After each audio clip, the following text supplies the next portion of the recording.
After a bar along popular Demonbreun Street was deemed a public nuisance and padlocked last week, we're now learning an employee and an armed security guard there were convicted felons. News Channel 5's Alexandra Cohen talked with a local mom who's been fighting for stricter regulations in the bar security industry after losing her son 2 years ago.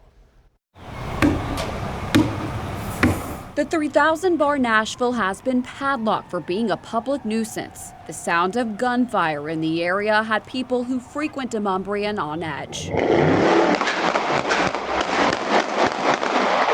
But that wasn't the only incident. According to police, they've had around 100 calls there in 2 years.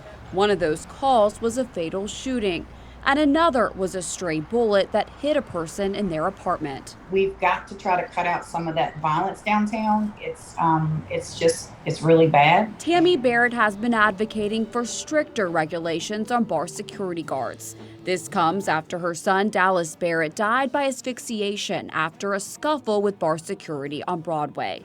Lawmakers heard her plea and passed a law to require guards to get more training. There's so many of these guys, maybe women too, who are out here doing this security job that have backgrounds that aren't conducive to being a security guard. In connection to the padlock, 6 warrants were issued.